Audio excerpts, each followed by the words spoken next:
Вы понимаете, что да, сейчас вот я работаю, мне не нравится моя работа. Эмоция отвращения – это супер. То есть вы выбираете вместо сладостей, Вечеринки, там выезды какие-то алкогольные. окружение будет вас давить. Потому что ты хочешь результат, но ты не хочешь ни хрена делать. Переходим к самой супер практической части. Твоя цель должна быть заработать как можно больше денег. Как можно больше денег.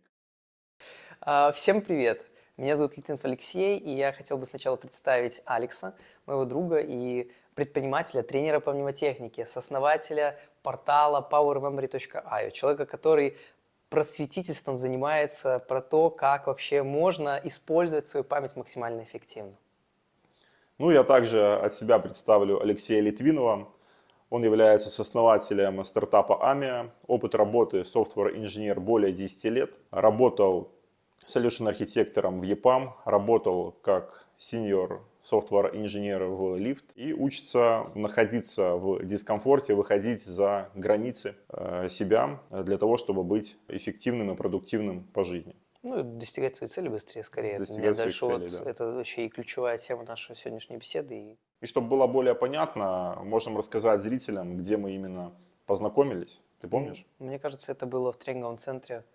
Там различные курсы мы проходили, и 3 года назад мы задумались о том, что все курсы, которые мы проходим, они дают пользу, но они не настолько эффективны, чтобы мы стали эффективными.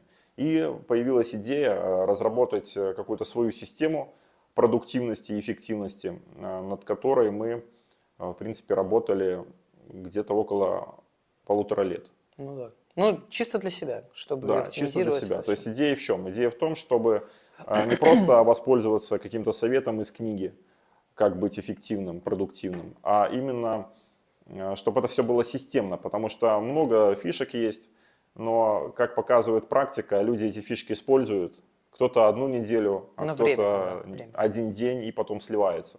И вот захотелось построить такую систему, которая будет замкнута и которая будет работать всегда. То есть система, которая сама себя защищает и позволяет каждый день идти к своим целям.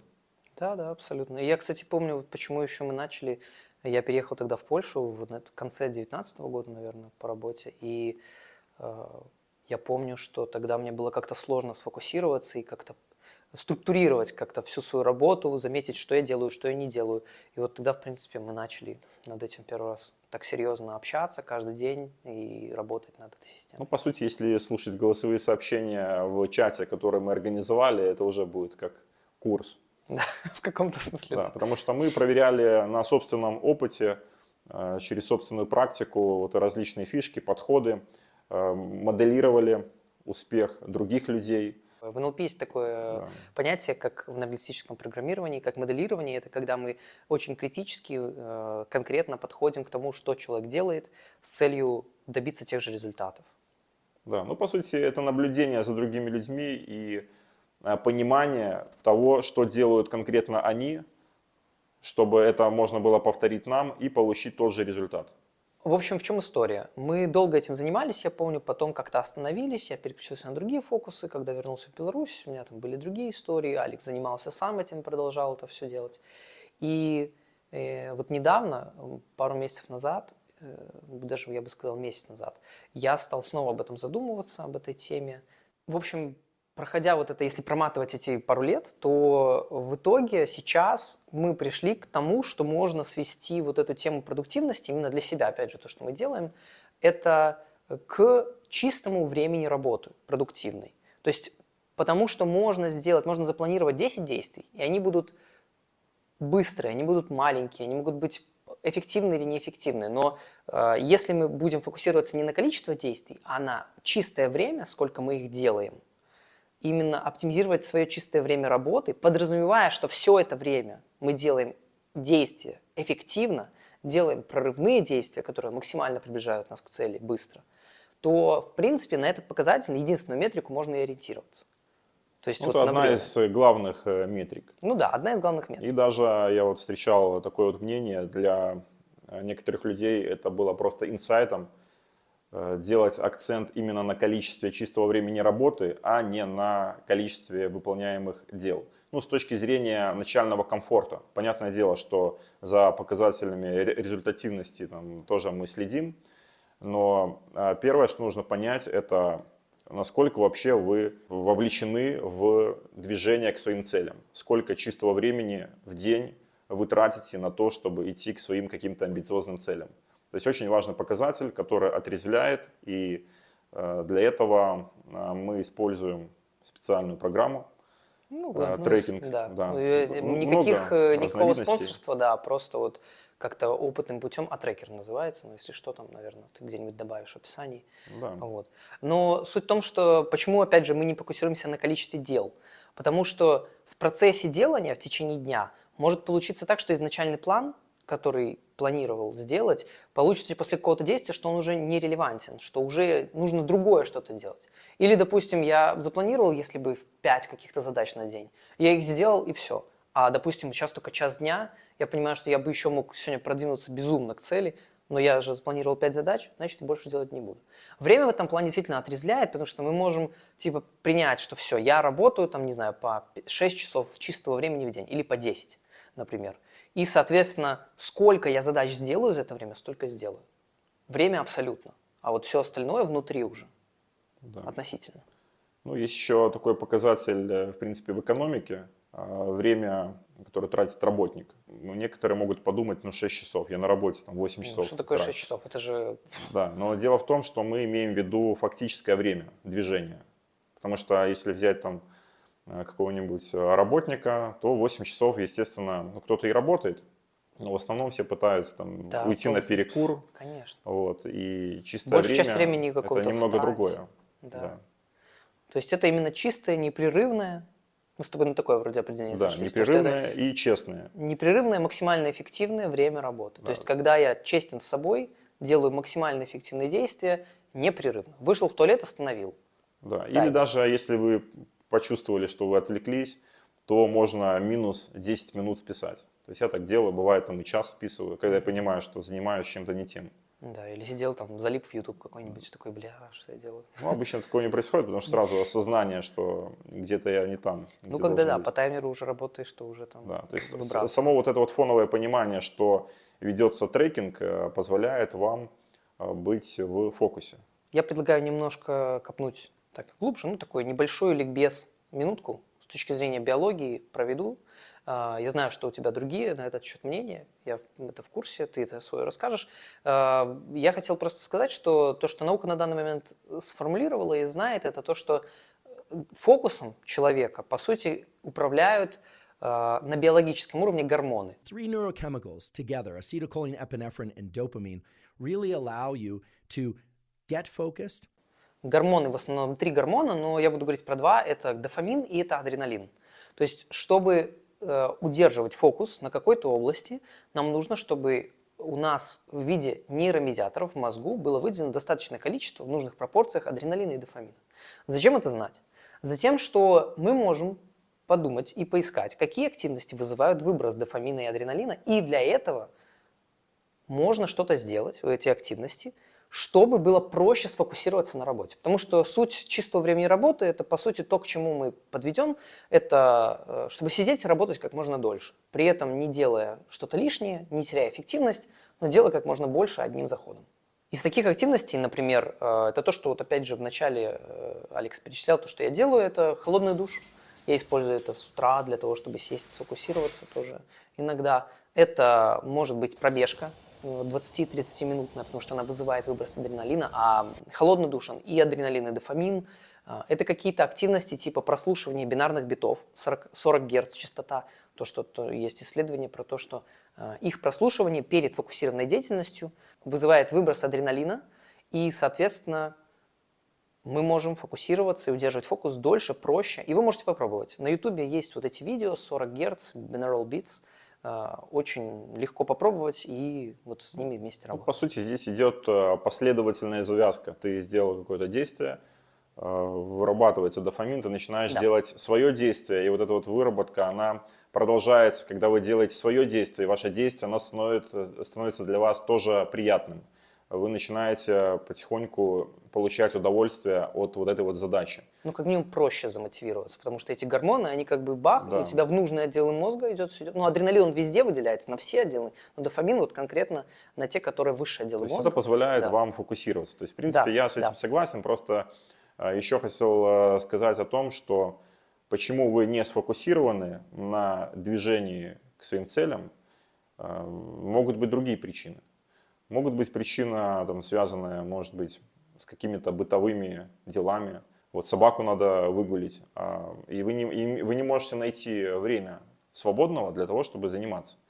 И даже если вы начинаете заниматься, все равно фоново вы понимаете, собака не выгулена, или там хочется кушать, и чтобы это приготовить, надо сходить в магазин, обратно, потратить время на готовку. Поэтому полезно понимать, что могут быть другие какие-то причины, и надо их искать. То есть, если вы не можете сфокусироваться на каком-то деле, то надо задать себе вопрос, почему. Кстати, про голод тоже говорят, что вот голодным фокусироваться проще. На самом деле, если посмотреть на этот график, именно как это же тоже изученный уже предмет, то фокус у вас хорошо работает, если вы, как бы, если представить так вот, здесь вы голодны, здесь вы сыты, то вот так вот выглядит степень вашего способности фокуса, где чем ниже, тем лучше способность фокуса, где-то вот так вот. То есть в среднем состоянии, когда человек, ну, как бы и не чувствует переполненности, при этом не очень голодный, то сфокусированность гораздо лучше работает. Ну, Или я я когда переел. практиковал пост, расскажу немного о своем опыте. Сухур– это утренний прием пищи до рассвета, и ифтар– это вечером. Но я сухур вообще полностью почти не принимал, потому что было лень вставать до рассвета. Ну, иногда было, там, вставал, я что-то ел. Но в основном один раз в день я питался. Это можно назвать еще интервальным голоданием. И где-то на 4-й день я вот почувствовал некоторую свободу. Так обычно утром встаешь и сразу мысли, так, надо скоро есть. Вот. А тут у меня эти мысли уже заблокированы, потому что я знал, что буду есть только вечером. Соответственно, я не думал вообще о еде. Да, я был голоден, но я был сфокусирован там, на отдыхе, на какой-то работе. Это тоже мне помогало сфокусироваться. Именно вот такая вот установка. Я поем, но это будет в какой-то определенный момент времени. Потому что, ну, есть там всякие сладкоежки, любители покушать. Вот. И они пока не скушают там какой-нибудь... Или кофе не выпьют. Да. Кстати, это вкусную тоже еду. миф особо. Кофе очень слабо помогает фокусироваться. Кофе, кстати, как работает, оно делает более чувствительными рецепторы приема дофамина. То есть нам проще замотивироваться. То есть если у нас регулируется как бы вот мотивация наша долгосрочная через дофамин, допустим, там основной гормон, то его может быть как измотивироваться? Выбросить его больше или чтобы рецепторы стали более чувствительными. И вот кофе делает более чувствительными эти рецепторы. И даже меньшее количество дофамина уже нас мотивирует. Ну, то есть вот такой Кофе интересный. может быть хорошей вещью, хорошим напитком. Но там просто непонятно. Вот одни говорят, что кофе это хорошо, Там другие разные говорят, эффекты. кофе Хорошо-плохо, плохо. слишком уплощаешь. Но я Это лично всё. предпочитаю не рисковать и просто пить воду. Вот. Ну и травяные какие-то чаи, потому что в чае именно таком вот настоящем тоже, как говорится, кофеина много. Ну, я, кстати, слышал, что еще ямамата есть такое, там матеин, и он вроде как с кофеином очень хорошо, ну, даже лучше по каким-то свойствам. Но это отдельно, это сейчас не тема нашей беседы. В общем, суть такая, что вот система продуктивности, чистое время, это наш главный фокус, это больше работать чистого времени работы, когда мы эффективно можем выполнять работу без понижения какой-то, не знаю, ну, вот, без понижения эффективности, самый главный критерий. То есть, если проработать 10 часов чистого времени, но при этом в это время сидеть и раз в минуту кликать мышкой и ничего не делать, например, или там каким-то спортом заниматься и делать 10 минут перерывы между подходами, залипать в телефоне. Как бы чистое время есть, но эффективность нулевая. Поэтому тут важно, чтобы было большое количество чистого времени работы и эффективность оставалась на том же уровне, либо выше даже повышалась. Ну да, тут можно следить за 4 показателями. То есть продуктивность, эффективность, результативность, интенсивность. То есть как бы вроде бы одно и то же, но разница есть. Вот продуктивность, я вот дам небольшое определение. Продуктивность это, например, вы делаете 10 задач за час. Да, вот это вот продуктивность. Эффективность это вы, например, делаете эти же задачи, но без напряга. То есть, может быть, у вас там оптимизирована какая-то работа. Ну, эффективность это про то, как тратить меньше ресурсов и делать столько же. Вот. Поэтому Ну да. продуктивность плюс эффективность плюс результативность. Результативность может немного страдать. Ну, например, это зависит от вашего планирования. Я там вот могу, бывает, там поставить себе там, на день 10 каких-то дел. И если я каждое дело выполнил, моя результативность 100%. Вот. Ну, как бы такой показатель. Но еще вот интересный показатель, сегодня вот я об этом думал, интенсивность. Интенсивность это то, как вообще быстро вы работаете. И я вот задумался о том, что действительно, когда ты начинаешь вот этот процесс форсировать, ускорять, то есть работы, то тогда даже и повышается фокус. Ну, например, просто вы работаете за компьютером и мышкой, там, курсором тянетесь до какой-то папки. И как вы это делаете? Вы это делаете ну, в нормальной скорости, с нормальной скоростью. А можно же делать это быстро. Как это с чтением. То есть вот многие проходят курсы по скорочтению, там обещают, что вы там в 100 раз будете быстрее читать. Но по факту норма чтения, ее людям хватает. Если вы хотите читать быстрее, вы можете просто ускориться силой воли в 2 раза, а то и в 3-4. Поэтому вот это и про интенсивность. Но основные показатели это продуктивность и эффективность, конечно. Ну да, я бы вообще сократил это то, что мы фокусируемся на количество времени общее, которое мы работали за день, и то, что у нас в это время не падала эффективность. Если у нас начинает падать эффективность, нужно адресовать эту проблему. Там, делать остановку на секунду какую-то, на минуту там, и возвращаться к деятельности. Или вообще ну, как-то разбираться с причинами. Может, проблема в гормонах, может, вам нужно что-то там сделать, может, нужно понять, где твой интерес находится. И следить за тем, действительно ли вы приближаетесь к своей цели. А то может так получиться, что у вас там 200 часов работы чистого времени, и вы вроде бы довольны, но по факту Да. от цели вы, может быть, даже наоборот где-то отошли Да, на это несколько точно. шагов назад. Поэтому вот точно нужно. обязательно надо вот это контролировать. Да. Ошибка будет очень быстро двигаться не в то направление. Верно. Это будет ошибкой. Хорошо, это был достаточно такой теоретический аспект. Давайте переходим к практике. С чего людям начать? Я могу сказать свой опыт, что я начинал с практики того, что я работал такими помидорами. То есть техника помодоро называется. У нас есть 25 минут непрерывного чистого сфокусированного времени, потом 5 минут перерыв. Ну, можно варьировать там 20 минут, 30 минут, там, 5-минутный перерыв. Каждые 3-4 помидора делается более длительный перерыв, там в полчаса-час. Ну и, соответственно, вот так вот можно работать. Вот это, в принципе, начало. То есть научиться непрерывно фокусироваться хотя бы 25 минут без отвлечений на YouTube, на еду, на звонки и так далее. Там, ну или если звонки – это ваша деятельность, тогда только этим заниматься. Да, и тут еще надо учитывать, что сама техника, она достаточно известная. Везде о ней говорят, и я тоже о ней слышал до 2018 года. И вот в какой-то день я начал это применять. Когда это было? Это было после того, как я прошел мастер-класс по продуктивности, антипрокрастинация, вот что-то такое. Я заплатил где-то $15. Да, вот, за 3 часа. И из 3 часов вот единственное ценное, что я вынес, это именно вот эта техника помидора. Но дело в том, что я уже о ней знал, но я ее не использовал, как и многие. И мне было, ну, стало жалко денег, что это я потратил, а ничего не вынес. В итоге я решил, ну ладно, помидор советуют, буду пробовать работать по помидору. И вот первый день был очень эффективен в этом плане, потому что я 8 часов работал и, получается, сделал 16 помидоров. То есть 25 минут я работал, 5 минут я отдыхал. 25 минут работал, 5 минут отдыхал. И вот так вот 8 часов. И это было для меня достаточно таким удивительным опытом, потому что это сработало на удивление. Оно звучит, может быть, просто, но тем не менее здесь можно понять, как это работает.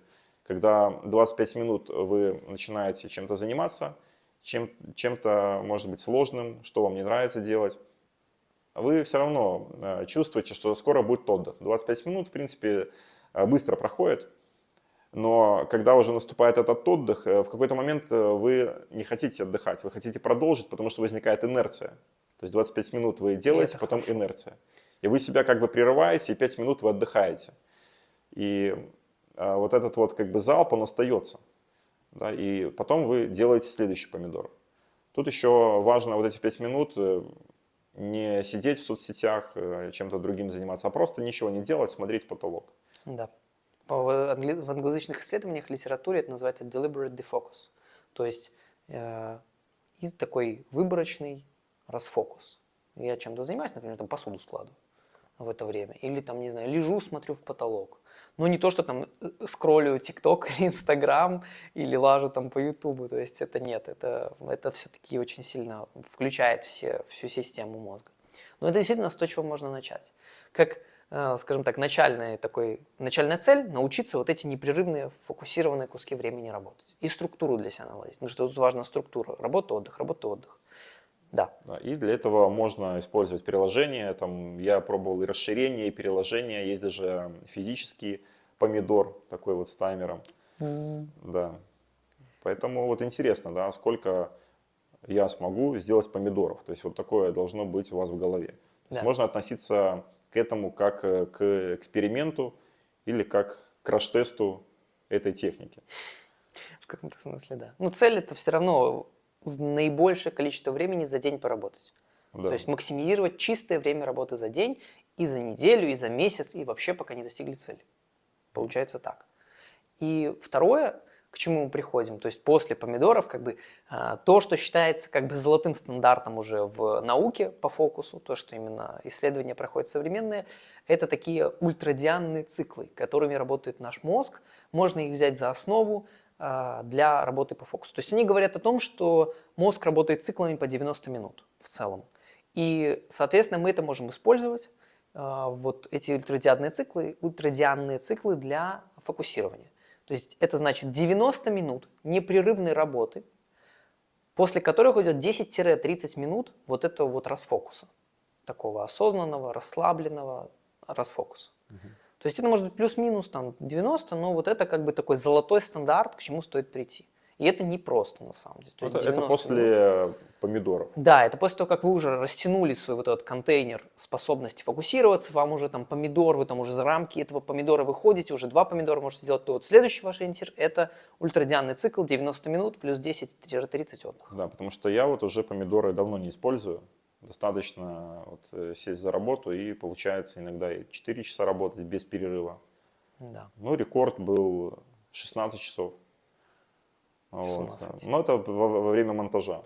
То Да. есть, когда делаешь монтаж, то есть ты погружаешься, это, естественно, немного, с другой стороны, плохо, да, потому что потом все-таки такое состояние было немного разбитое.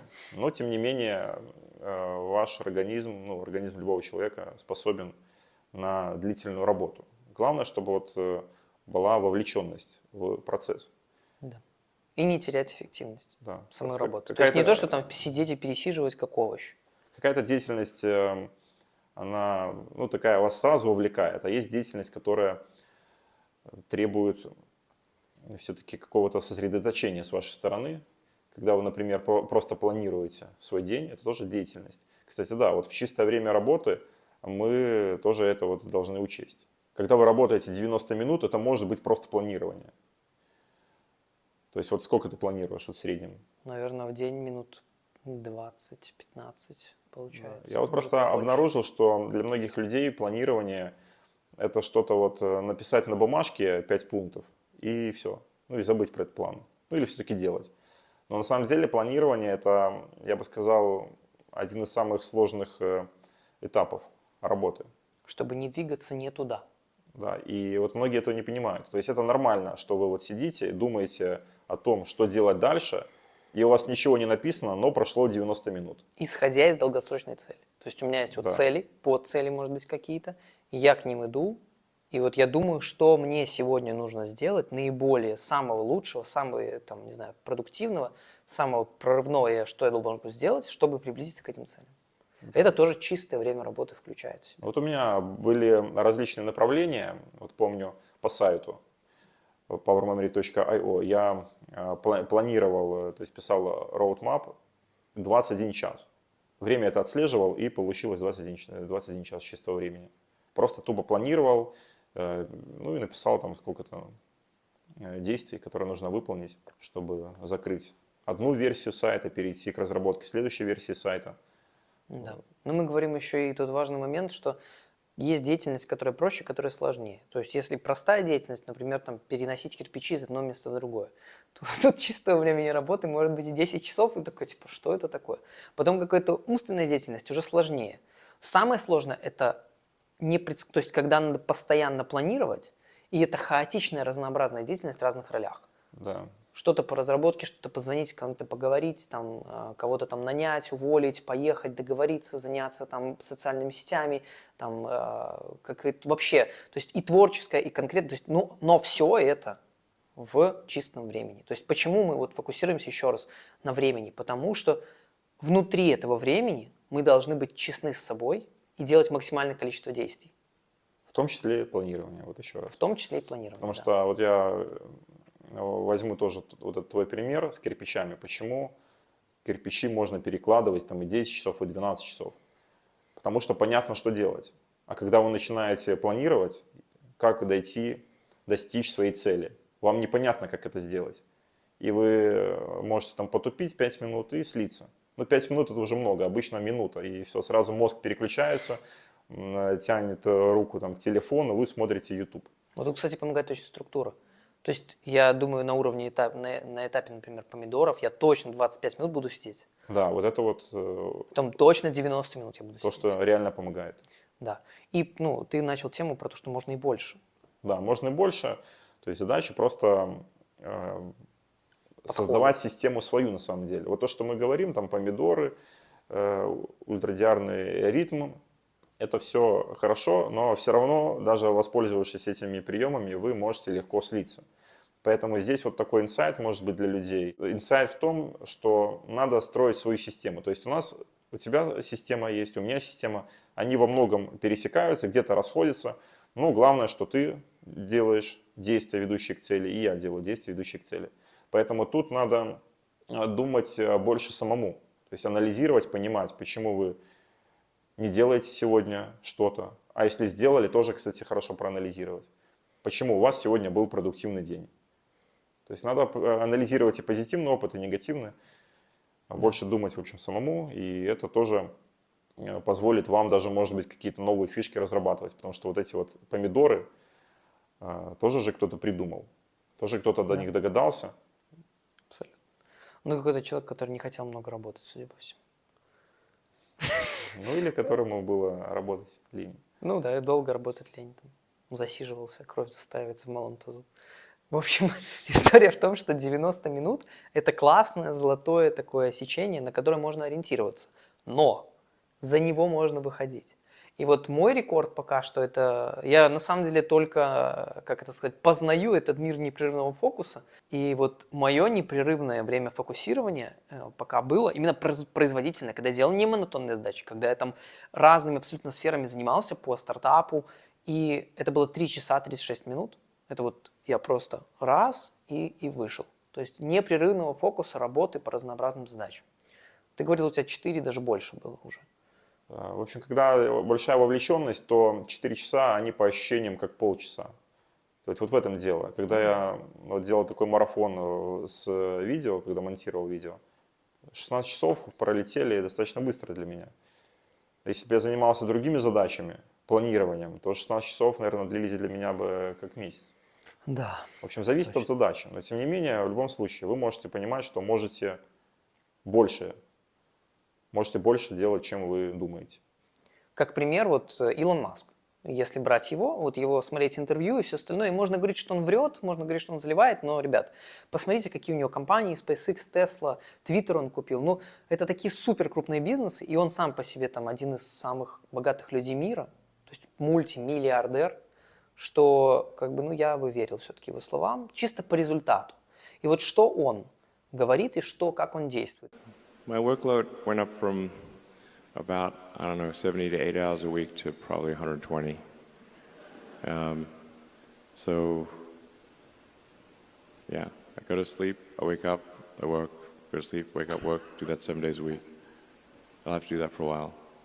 No choice. Когда он купил Twitter, он сейчас стал работать больше, по 17 часов в день. До этого у него стабильная работа 14.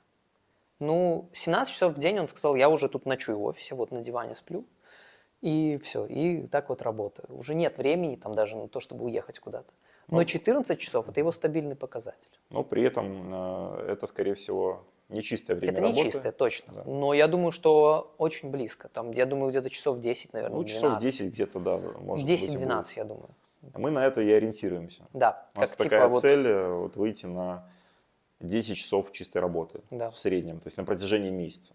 Вот это вот именно так. достаточно такая привлекательная цель в плане продуктивности. Предварительно перед этим видео я в своем инстаграме и телеграм-группе подкаста я проводил опрос. Вообще, какие могут быть, скажем так, у людей проблемы и возражения по поводу того, чтобы работать вот этого чистого времени, работать больше. Потому что цель это в том, чтобы работать больше чистого времени, потому что это как такая ультимативная метрика для приближения к нашим целям. Если мы честны внутри этого времени, отслеживаем там себя, не делаем лишнего, не двигаемся в ту сторону, то вот мы будем считать, что вот мы двигаемся максимально быстро к цели, чем больше времени мы работаем чистого. Правильно? И вот мы провели такие опросы, и получается, что первое такое, это, оказывается, все сталкивались с выгоранием. Представляешь? 100% опрошенных, кого я опросил и с кем я так пообщался вживую, сталкивались каким-то образом с выгоранием. Вообще 4 стадии выгорания выделяет психология современная. Там, ну, первые 3 для нас не так критичны, нас скорее интересует 4-я, потому что она и пугает людей в основном. 4-я стадия выгорания – это состояние депрессии, когда уже там все, ты ничего не хочешь, ничего не можешь, не только по работе, но и вообще в жизни. Полнейшая апатия, отключенность от жизни, дисбаланс гормональный, биохимический. Это единственный способ, который на данный момент КПТ тоже, когнитивно-поведенческая терапия в такой ситуации предлагает, это смена профессии и рода деятельности. Потому что как бы мозг настолько уже создал прочные связи о том, что это ужасно, плохо, смерть и так далее, что все, уже туда не вернуться. То люди боятся в основном вот этой 4-й стадии, когда все, я больше ничего не хочу, ничего не могу, у меня проблемы со здоровьем, там психосоматика, все, трындец. Но дойти до этого на самом деле достаточно сложно, если уметь отдыхать и создать структуру отдыха и работы. А что мы подразумеваем под отдыхом? Ну, изначально нам непривычно, что на самом деле нам должно хватать отдыха сна. То есть, если брать пример Илона Маска, как он отдыхает? С таким количеством часов не помедитируешь там долго днем и не поспишь, дневной сон не получишь. Нужно именно спать качественно ночью, максимально фокусироваться на то, чтобы сон был абсолютно качественный. И перерывы между работой могут быть на самом деле очень маленькие. То есть нам не обязательно делать те же самые 10-30-минутные перерывы. Это могут быть 1-2 минуты, 3 минуты суперинтенсивного переключения. Те, допустим, переключения, которые я обычно использую, это стояние на гвоздях, вообще выносит за 5 минут. Ледяной душ. Вот попробуйте, даже если вы с самой загруженной головой, пойти под ледяной душ, и вы посмотрите, как вас быстро переключит. Просто лежать, вот полная тотальная осознанность. Лежание какое-то, дыхательные упражнения. Вим Хоф, допустим, предлагает очень крутые дыхательные упражнения, когда мы резко делаем вдохи, 30-40 вдохов, потом задержка дыхания долгая после выдоха. То есть таких несколько раундов. Это буквально 5 минут, но это переключит мгновенно. И поэтому важно понимать, что отдыха на самом деле не так много нужно, как люди думают. И выгорание здесь часто используется как отмазка того, чтобы не работать. Да, она проявляет себя как страх. Я боюсь выгорания, боже мой. Но на самом деле этот страх защищает меня от того, чтобы работать больше. И если копнуть в эту тему, если оптимизировать свой сон максимально, заняться серьезно этой темой, если узнать вот эти практики быстрого переключения и отдыха, то у вас освобождается столько часов в дне, что вы не будете знать, что делать. И это тоже может быть, кстати, сопротивлением, потому что скука вот эта, когда непонятно, что делать, не хочется как-то, ну вот, неинтересно. Работой неинтересно заниматься, а времени до хрена, и вроде как отдыхать не хочется, потому что энергии достаточно. Что тогда делать? И тут тоже может начаться такой, боже, как мне плохо в этом всем. Потому что время бывает лишнее. Те, кто сталкивались с этой скукой, когда нечего делать, они понимают, о чем я сейчас говорю. И поэтому это много всяких сопротивлений. Но мы об этом дальше поговорим. Ну, скуки, я дополню, скуки не может быть у того человека, у которого четко поставлена цель, и не просто цель, а цель, которая его вдохновляет. Потому что если у вас много свободного времени, то, естественно, вы его будете тратить для того, чтобы что-то Может. делать для себя. Просто есть проблема распространенная. Многие люди идут к целям не своим. Ну, по сути, если брать наемного работника, то он идет, да, к своим каким-то целям, но это движение ограничено зарплатой. Как вот в IT-сфере я знаю, если человек зарабатывает $2500, то 8 тысяч долларов он приносит компании. Компания ему дает только 2,5. Это вот был конкретный пример. Человек просто работал и подсмотрел, сколько действительно он зарабатывает. То есть так, ну, в любом случае мы работаем на какие-то чужие цели, но главное не забывать про цели свои. И тогда выгорание тоже не произойдет. Вы просто будете, как вот есть эзотерическое такое учение, трансерфинг реальности, вы будете сдавать себя в аренду. То есть вы понимаете, что да, сейчас вот я работаю, мне не нравится моя работа, но тем не менее вы четко понимаете, что вы это делаете временно. Может быть, стремитесь накопить какую-то сумму для того, чтобы открыть какое-нибудь, например, свое дело. Еще может быть выгорание вообще в движении к цели. Например, кто-то говорит, что трекинг времени – это задротство. Я вот тоже в своем телеграм-канале делал небольшой опрос. Как ты думаешь, вот это возражение, оно имеет же место быть? Что это за задротство? Ну, в том плане, что Что что здесь подразумевается? Подразумевается, что ты вот, получается, должен следить за временем, то есть нажимать на кнопки. Сейчас я, например, изучаю китайский язык, ты поставил трек.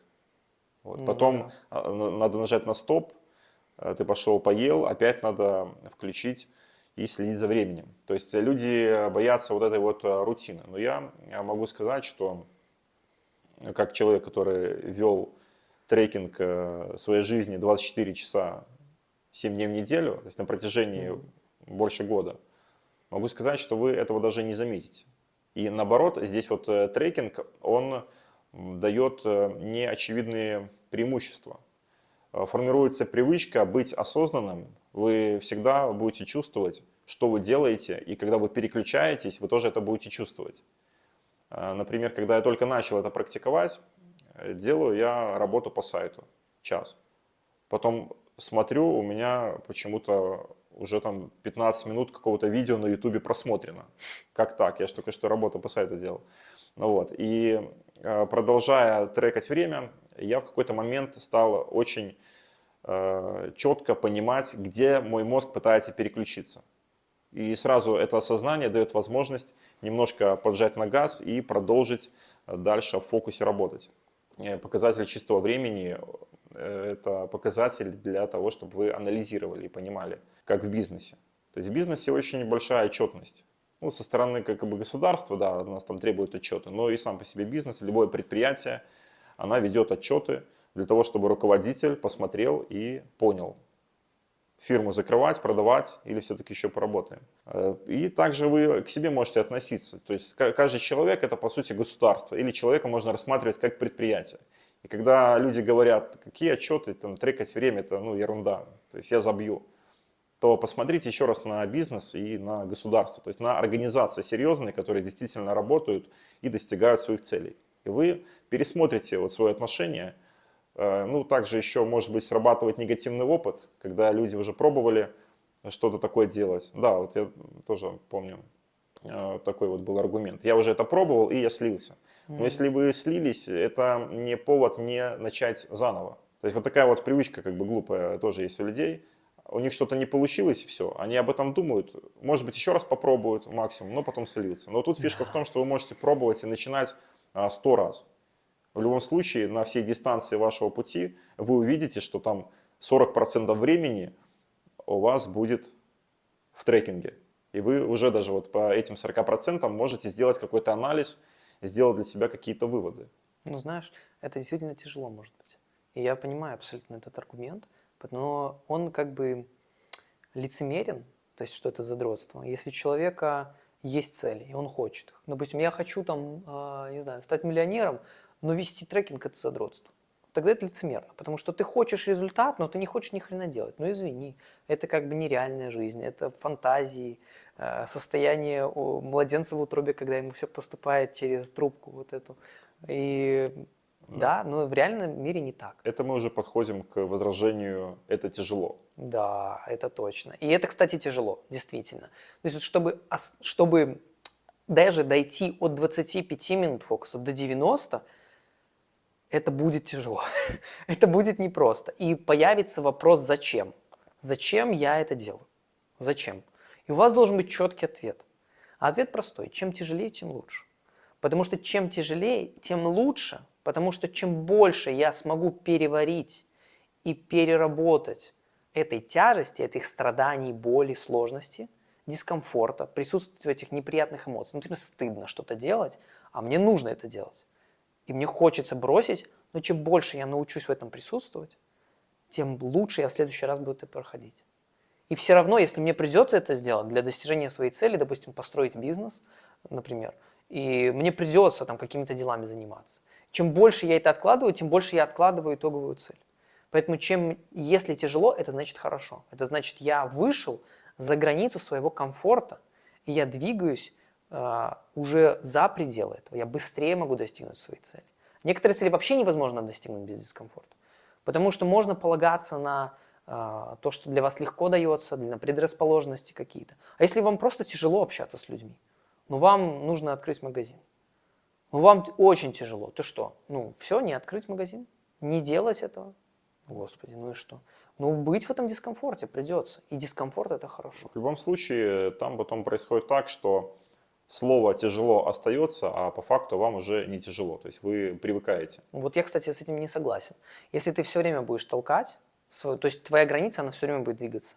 Если ты хочешь все время двигаться быстрее и быстрее и развиваться, и действительно пушить свои границы, то тебе всегда будет дискомфортно. Просто то, где для тебя было дискомфортно сегодня, завтра тебе будет комфортно.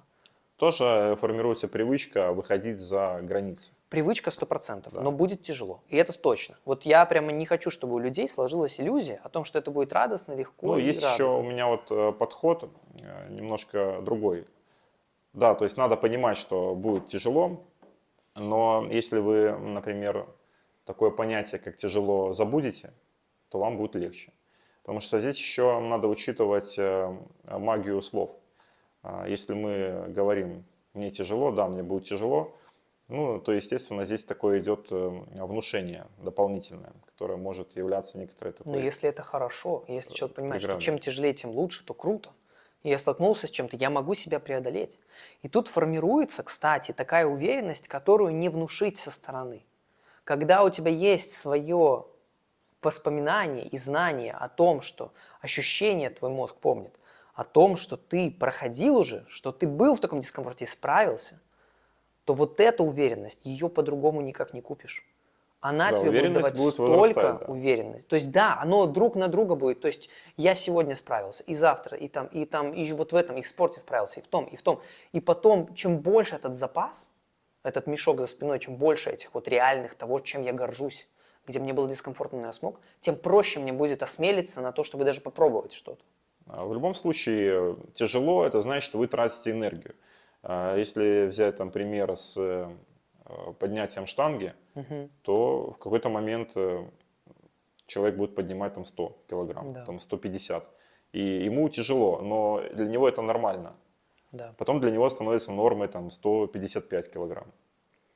Но чтобы к этой норме выйти, здесь надо учиться входить в мгновенный дискомфорт. Потому что комфортно, вот есть такая вот привычка у людей, всегда там, выбирать мгновенное удовольствие, мгновенный комфорт вместо мгновенного дискомфорта.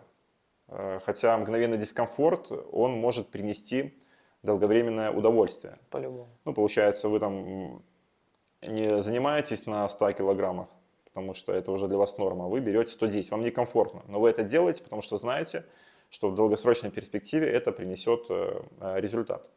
Есть такое когнитивное искажение, гиперболическое обесценивание будущей награды.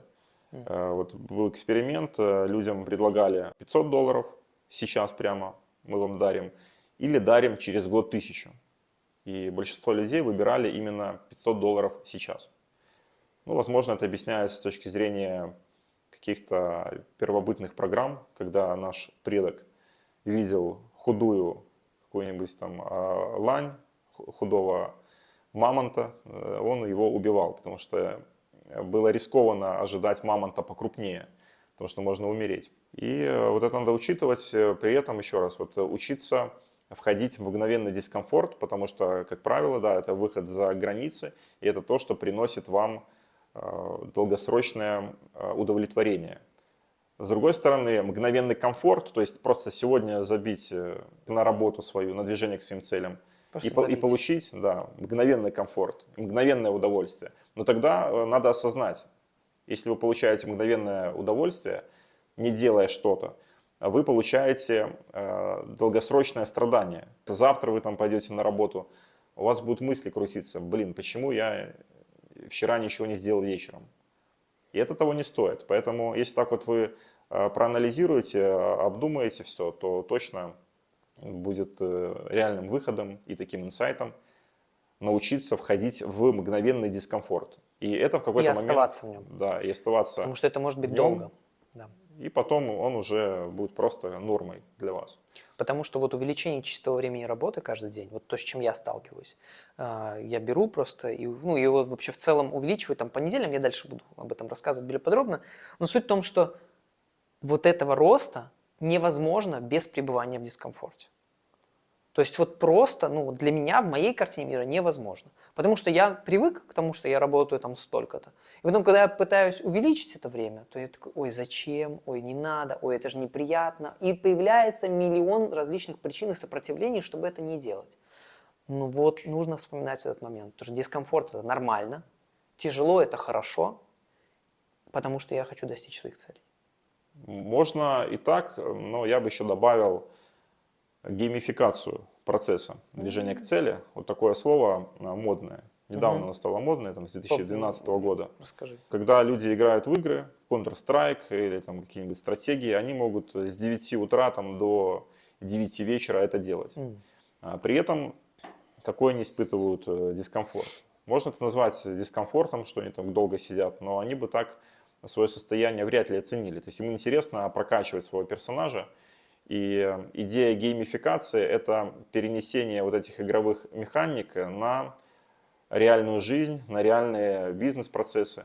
Ну и в данном случае на свою собственную продуктивность. Так мы же это по сути и делаем тоже. Да, по сути, отслеживание, вот, да, чистого времени. отслеживание чистого времени – это есть уже геймификация. Да. Вот. Это, кстати, дополнение для обработки возражений, что это задротство. Вот. Потому что когда действительно вы видите красивую диаграмму, которую легко получить, то вам становится интересно и приятно.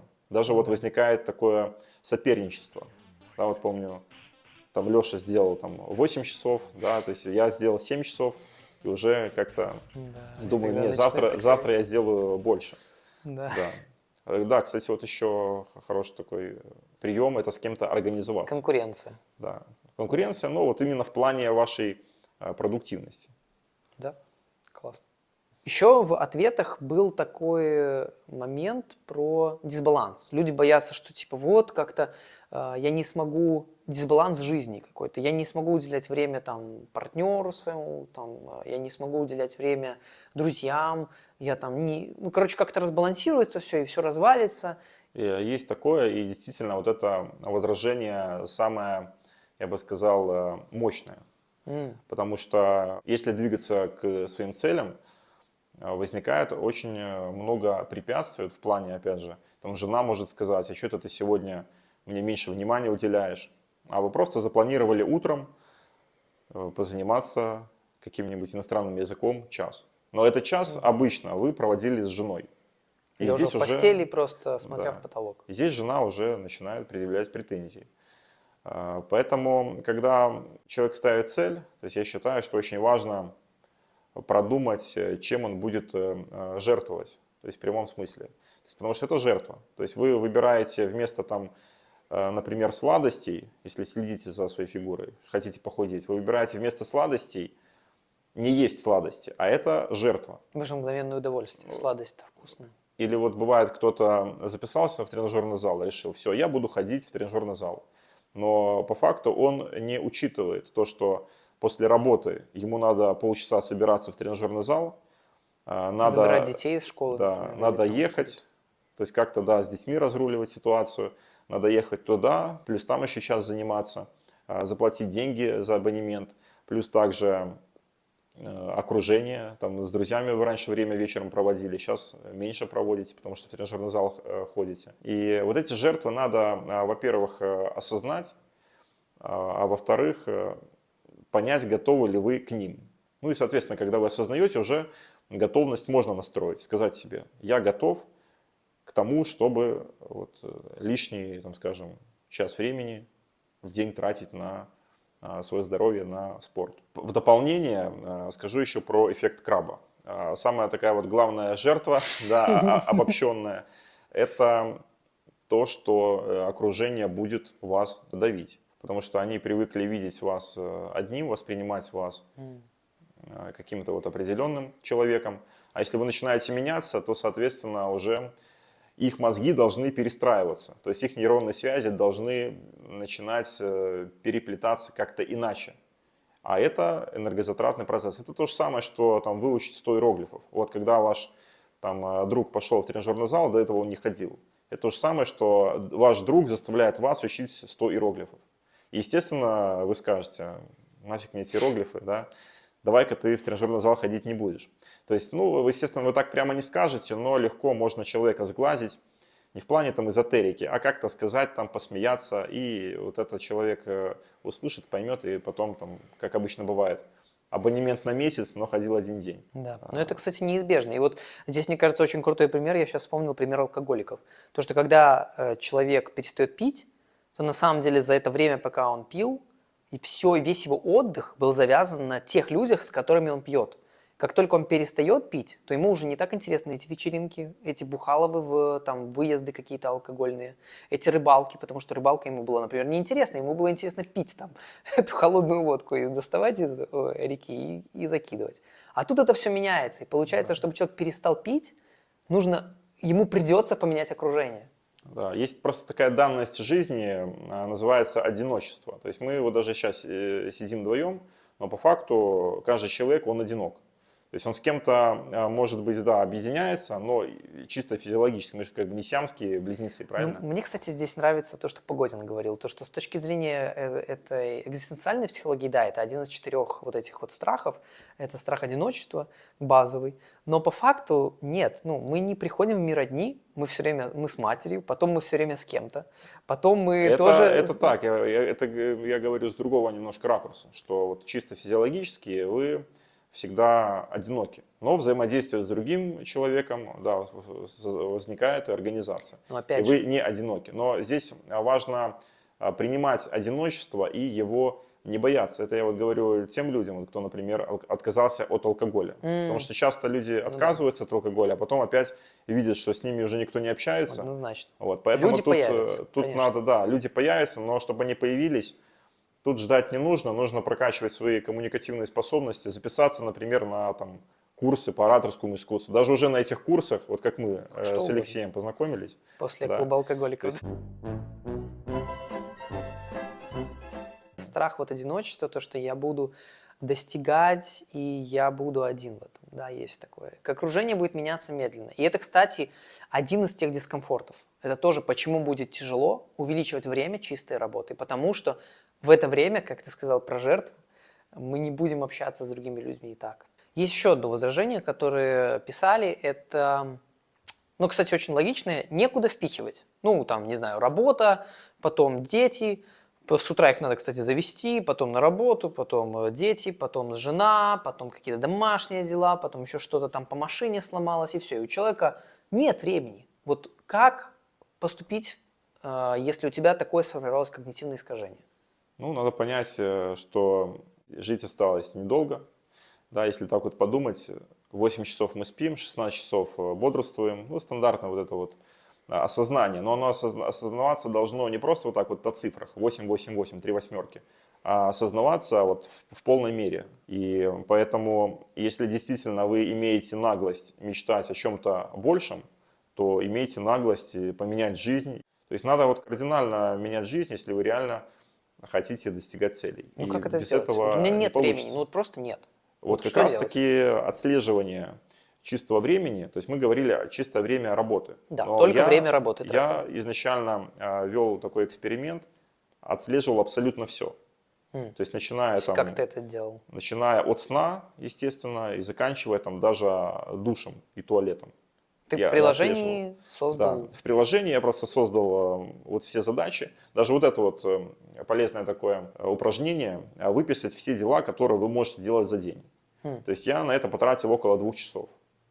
Это было достаточно сложно, но я вот проанализировал, потом какие-то дела добавлял. Ты вот сформулировал этот список, потом ты его внес в приложение, Да. там, И трекер. я начал 24/7 трекать, что я вообще делаю. На протяжении 7 дней, после того, как 7 дней прошло, я вот смотрю и понимаю, что уходит столько-то времени на 7 просмотр дней, 24/7. развлекательного контента. Или уходит столько-то времени на общение. Вот на общение у меня очень много уходило времени в Telegram. На И какое, рабочее или дружеское? дружеское. М. То есть вот даже в плане того нашего опыта, когда вот мы начали впервые вот организовываться, разрабатывать систему продуктивности, Мгм. вот тогда мы достаточно много общались в Да, чате. да, И у нас там очень много это было. стало проблемой. Вот. И опять же, может быть из-за того, что общение – это развлечение для кого-то, и надо вот осознавать, что перебарщивать не нужно. То есть есть такие люди, которые вот в общие чаты могут там общаться там часами, но при этом жизнь-то проходит, вот, и вы можете общаться, ну, лучше общаться вообще в реальности. Или там с кем-то созваниваться конкретно по делу. Потому что очень большой соблазн вот в эти соцсети залезть и там зависнуть. Ну, короче, если человек считает, что у него нет времени, он в этом убежден, то ему нужно... Понять, понять, где время найти. А время найти всегда можно, а если нельзя, значит надо кардинально что-то поменять. Понятно. Ну, даже не кардинально, хотя бы чуть-чуть поменять, Если, тогда уже опять же, немножко да, появится. если вы действительно хотите идти к своим целям. То есть по-другому не получится. Ну, Просто видишь, понятно, да, это как бы человек, хочется да. и ничего не делать, и ничего не менять, и при этом все сделать, все, чтобы все изменилось. Большая проблема тоже вот людей, очень часто это я замечаю, задавать риторические вопросы, когда ты не на сцене. То есть имеется в виду риторические вопросы, а как быть, у меня нет времени, как время найти. То есть Ну, это так, риторический вопрос, да который понятно. не требует ответа. А все вопросы, они Искренне... созданы для и- того, чтобы искать ответ. Ну, смотри, человек искренне не знает. Он говорит, у меня все занято. И получается наш ответ. Но 24 из опыта. 24/7, твой ответ, точнее, из твоего опыта. 24/7 трекать, что я делаю. И посмотреть, куда у меня уходит время. проанализировать, да, проанализировать и потом понять, что оптимизировать. Мгм. После анализа происходит оптимизация. То есть, когда вы не знаете, что делать, есть простой совет. Надо это узнать. Я, кстати, Вот и помню, всё. Дэвид Гоггинс тоже говорил про это, про то, что типа вы не знаете, вы говорите, что у вас нет времени, это вранье. Введите 24/7 журнал, куда у вас, что вы делаете, прям поминутно, и вы увидите, что у вас очень много времени уходит просто в мусорку. А с учетом того, Это что жизнь конечна, это грустное осознание, но это действительно добавляет ей ценности, и тогда не так хочется смотреть весь ширпотреб на Ютубе. И теперь мы должны ответить на вопрос, зачем вообще это все надо людям.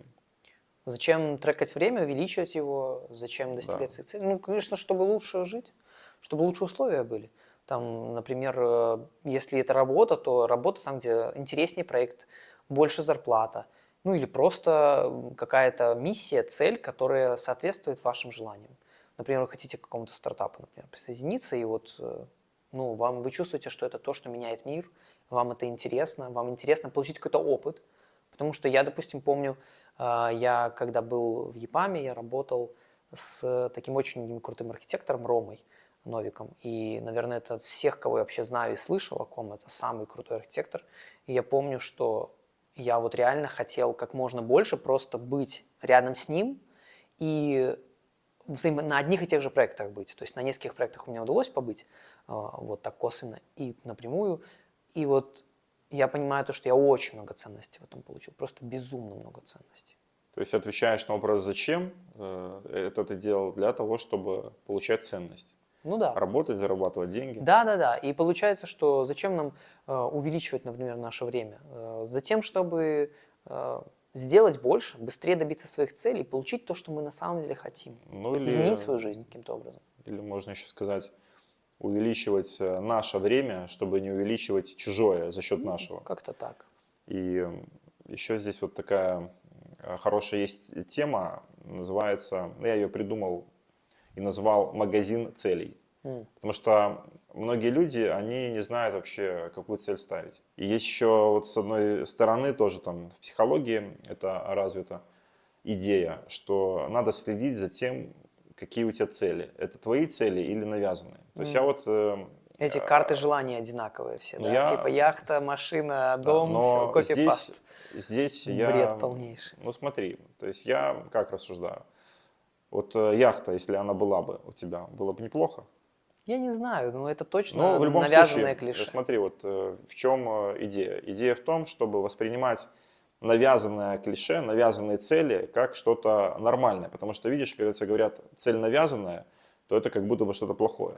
А здесь, исходя из позиции, что человек не всегда понимает, какую цель вообще поставить, то здесь я вижу в этом наоборот, то есть как бы что-то положительное.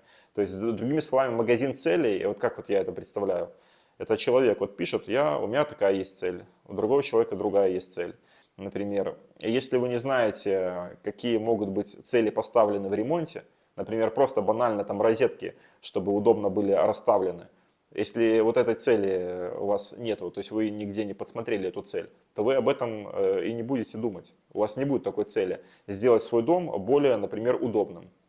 Соответственно, если не было бы рекламы, там, скажем, Lamborghini или каких-то других автомобилей, ну, это вроде бы навязанная цель, и это может вызывать отвращение, но по факту я вижу в этом только плюсы. Потому что человек может увидеть что-то лучшее. То есть мы, когда рождаемся, у нас чистый лист. Конечно, В любом цели случае это нам что-то социальные. навязывают. И здесь надо учиться выбирать цель, которая максимально выгодна для вас. То есть я вот так вот Я могу об поделиться этом своей думаю. целью. Моя корневая цель, вообще, которая у меня есть, мета-цель над всем тем, что я как бы достигаю, это самопознание. То есть я узнаю себя, на что я способен, и сам процесс для меня, вот этот процесс движения, процесс познавания, на что я еще способен, он и есть для меня как ключевая цель.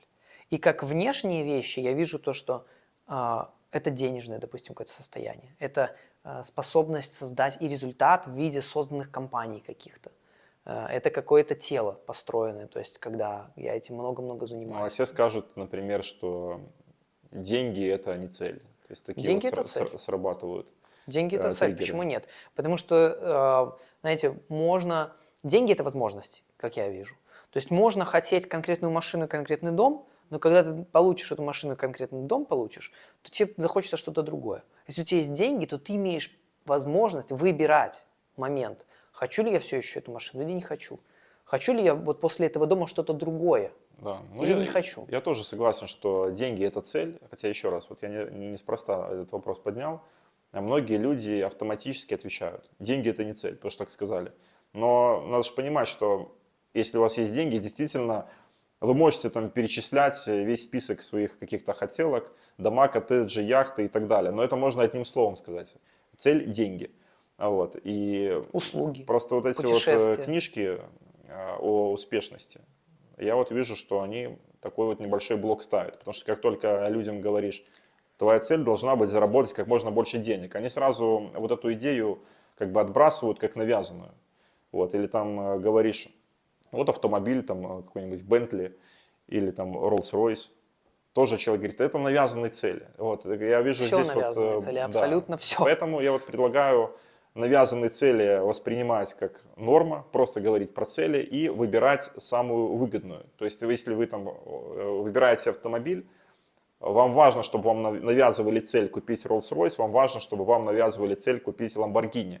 Потому что тот, кто вам навязывает, дает вам информацию, и вы уже анализируете и думаете, что лучше, что выбрать. И, кстати, вот если обращаться к словам богатых людей, например, Фридман. Михаил Фридман – это один из богатейших людей, в списке Forbes тоже он находится, он мультимиллиардер.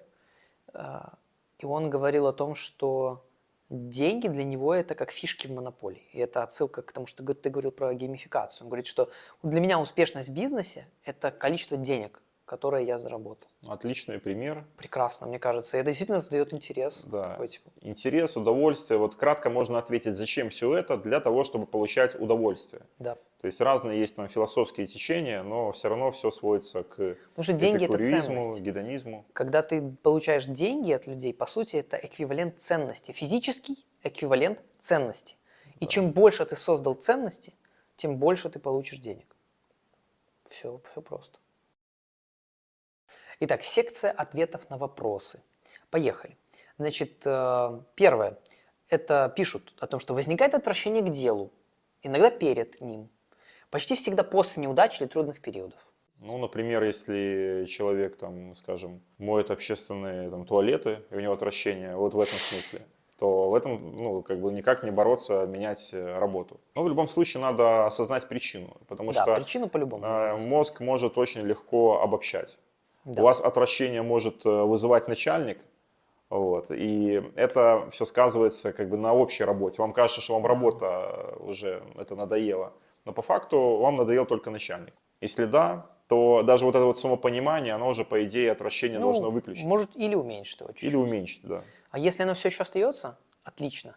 Погрузитесь в него тотально. То, что вы уже осознаете, что это эмоция отвращения, это супер. Это уже решение. Потому что если вы не понимаете, почему, вам просто не хочется, и вы не понимаете, какая эмоция, вы не понимаете, почему, это самая худшая ситуация. Вас просто разворачивает, и вы даже не успеваете отследить момент, когда вы перестали работать, а вы поймали себя уже за 2 километра от компьютера или там от места, где вы работаете, делая совершенно что-то другое. Вот это самая худшая ситуация. И можно еще, вот, да, с точки зрения геймификации это рассматривать, отвращение, сопротивление как какого-то босса. То есть в игре мы босса убиваем одного, там, потом на второй уровень переходим. Поэтому это наоборот, с точки зрения позитива, если вы будете рассматривать, вам сразу будет легче. Да, и Потому что чем вы больше я в этом присутствую, тем больше я прокачался. Вопрос номер 2. При длительных нагрузках появляются плохие мысли, и они зацикливаются. В принципе, не хочется думать, когда работаю в высоком темпе. Ну, здесь надо тоже, опять же, отследить, что за мысли. Может быть, это мысли о там, какой-нибудь курочке, которая в холодильнике лежит, а вы голодны. А могут быть мысли просто какие-то отвлеченные. Я так понимаю, что отвлеченные. Ну, Просто возможно, да. все равно надо их осознать Какие-то и негативные понять, зацикливающиеся почему мысли. эти мысли вообще возникают. Потому что эти мысли, это может быть попытка мозга заставить вас переключиться с вот вашей какой-то деятельности полезной на деятельность другую.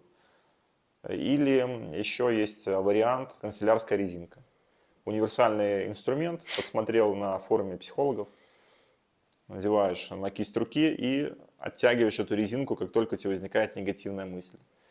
И в какой-то момент ты опять негативно начинаешь мыслить, о чем ты там подумал, опять оттягиваешь и отпускаешь. То есть не со всей силы, но происходит такая вот самодрессировка, которая работает, я проверял.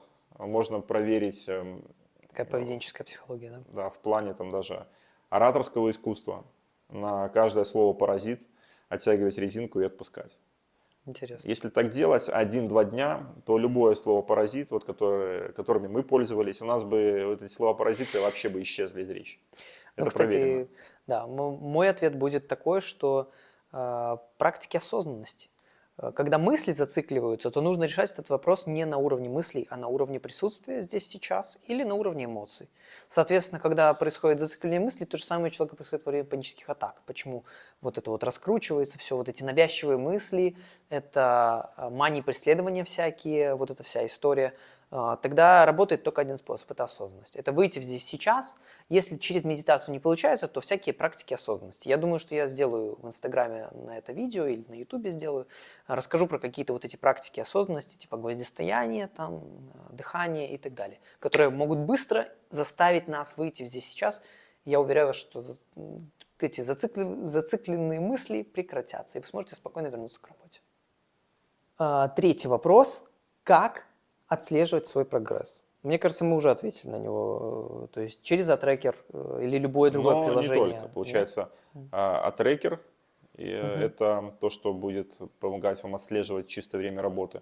Но еще надо отслеживать, сколько вообще вы выполнили дел. Для этого Notion программа, суперпрограмма.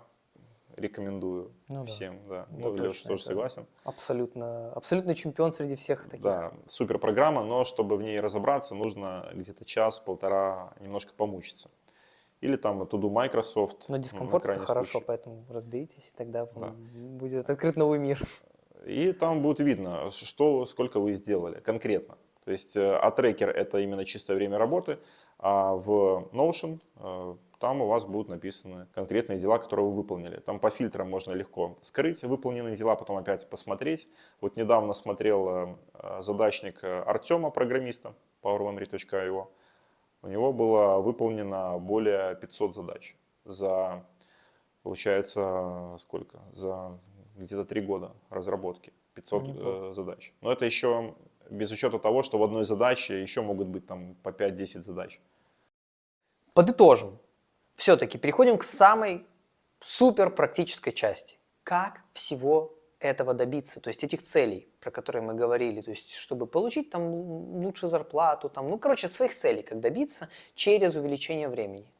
Значит, первое – это отслеживать, сколько вы уже, то есть понимать, грубо говоря, метафорично, с какой ступеньки вы отталкиваетесь. Чтобы нам перепрыгнуть или перешагнуть на следующую ступень, нам нужно понимать, откуда мы отталкиваемся. Для этого нужно измерить, сколько я сейчас уже работаю. Ну или занимаюсь той деятельностью, которую мне надо. Если у меня вообще нет времени, то тогда сделать 24/7 трекинг, понять, куда утекает мое время.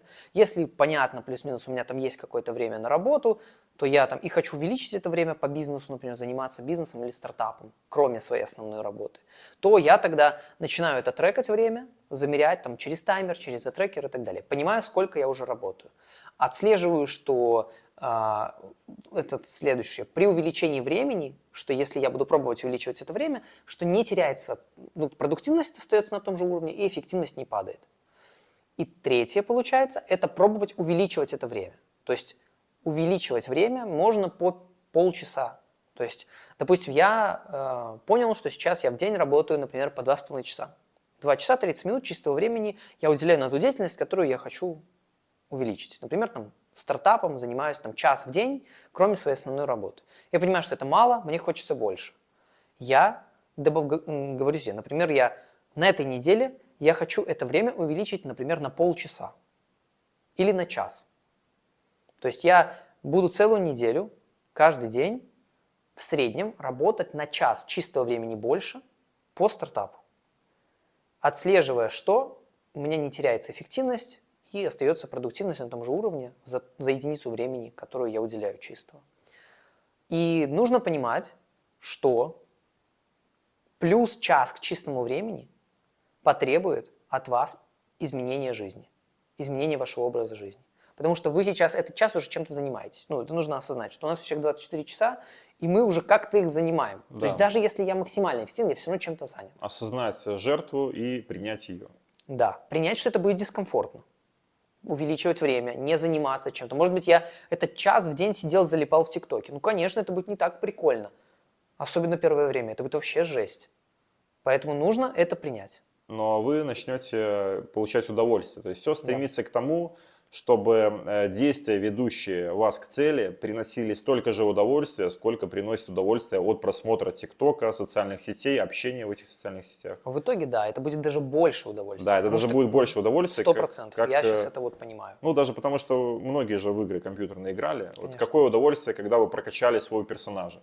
А вот теперь поймите, что вы находитесь в реальной жизни, и вы можете прокачивать персонажа самого себя. Да. И главное, да, вот отслеживать прогресс. Жизнь – это игра. Ну, То есть, в Симсов почему-то многие играют, в реальной жизни не хотят себе такое делать. Почему нет, как говорится. И если подытоживать про фокус, то, что мы говорили, то это начать с помидоров можно. То есть техника помодоро 25 минут непрерывного фокуса, следуя за ней 5 минут перерыв. Таких сколько угодно помидоров вы можете сделать за день. И потом через каждые 3-4 помидора делать перерыв чуть длительней. Это старт. К тому, к чему как бы золотая середина, это ультрадианный ритм, 90 минут непрерывного фокуса плюс 10-30 минут дефокуса, и стремиться увеличивать это время. То есть смотреть, чтобы больше, чем 90 минут вы могли. 2 часа, 3 часа, 4 часа. Ну же представьте, реально, допустим, взять 8 часов чистой работы. На самом деле, вы когда начнете измерять свое чистое время, может быть, вы сейчас такие подумаете, ой, что такое Что такое 8 часов? Это же какой-то, ну, типа, это бред. Я вот работаю, и это нормально. 8 часов – это мелочь. Но на самом деле, если вы будете делать не монотонную работу, а действительно двигаться к своим целям, делать прорывные действия, не заниматься самообманом и заниматься действительно тем, что вас двигает, то 8 часов чистого времени работы – это то, к чему я пока что не пришел. Сейчас я действую такими спринтами, наращиваю свое время, и у меня сейчас я, получается, 2 недели беру, и каждые 2 недели я увеличиваю свое чистое время работы на час. Типа вот, ну, у меня было по неделе это, сейчас 2 недели, потому что я уже дошел до 7 часов чистого времени. Я вам скажу, что 7 часов чистого времени – это уже очень много. И тут приходится очень следить за своим отдыхом, за тем, что я потребляю. И у меня уже нету права на то, чтобы сидеть там в телефоне, потому что я просто не смогу на завтра быть энергичным, и все. Поэтому, когда вы начнете отслеживать, вы поймете, что такое 8 часов чистого времени, и представьте, что вы бы так действовали каждый день. И вот чего бы вы могли добиться? С ума сойти. То есть делать только то, что нужно, и не делать того, чего не нужно. Да. И учитывать, естественно, отдых, потому что отдых – это то, что нужно. Поэтому можете пробовать увеличивать непрерывное время фокуса. Так вот, возвращаясь, 8 часов чистого времени, это кажется много. Но если подумать, если вы, допустим, проснулись в 6, начали работать в 6:30, плюс 8 часов, это в 16:30 вы уже закончили. И вы можете отдыхать и заниматься чем угодно. Все. Это если получится непрерывного 8 часов фокуса. Эффективно и Ну, это продуктивно. да, это очень много. Это очень много, на самом деле. Это сделать столько можно, что ты с ума сойти просто. Хотя бы вот выйти сначала на 4 часа, Да, это уже первый будет этап космос. такой суммарный, это уже будет отлично. 4 часа это будет очень круто. Это очень круто. И потом увеличивать либо на полчаса, если вы хотите помягче, либо на час. За там, каждую неделю смотрите, вот у меня там, допустим, понедельник или, допустим, пятница, это начало вот этого спринта, такого отрезка недельного, двухнедельного, когда я увеличиваю свое время. И, соответственно, плюс час. Это у меня 2 недели, которые 5 часов. И помнить про гибкость. И не Да. забывать, что задача ваша построить свою систему продуктивности личную. Да. Можно, да, читать, опять же, книжки, слушать нас, но главное, чтобы вы понимали, что теоретически и практически возможно сделать вам в нынешних ваших условиях так, чтобы вы действительно стремились к цели каждый день. То есть и шли к ней. Шли Да. к цели каждый день. Тогда вы удивитесь. Это более чем сколько- возможно. Да. Тогда вы удивитесь, сколько у вас времени реально Да. свободного. А если кажется, что что-то невозможно, то наоборот должно вас мотивировать. Невозможно, я сделаю то, что невозможно. И вам будет, да, дискомфортно, может быть тяжело, но одновременно с этим и приятно, и вы будете получать от этого удовольствие. Да. Мне кажется, Леша, отлично получилось. Можно, в принципе, на этом заканчивать. Итак, я думаю, что практического материала тут столько, Ну, что в любом случае в комментариях. 99% людей даже не начнет это применять. Но В комментариях можно написать вопросы да. дополнительные. Особенно приветствуется жесткая критика, но без матов. Потому что возражений на самом деле в голове очень много у людей, но факт, нас они тоже есть. Да, Да. факт остается фактом. Все равно, и раз вы еще раз имеете наглость о чем-то мечтать, значит вы имеете наглость что-то делать, выходить из своих рамок. Или в противном случае даже о целях и не думать.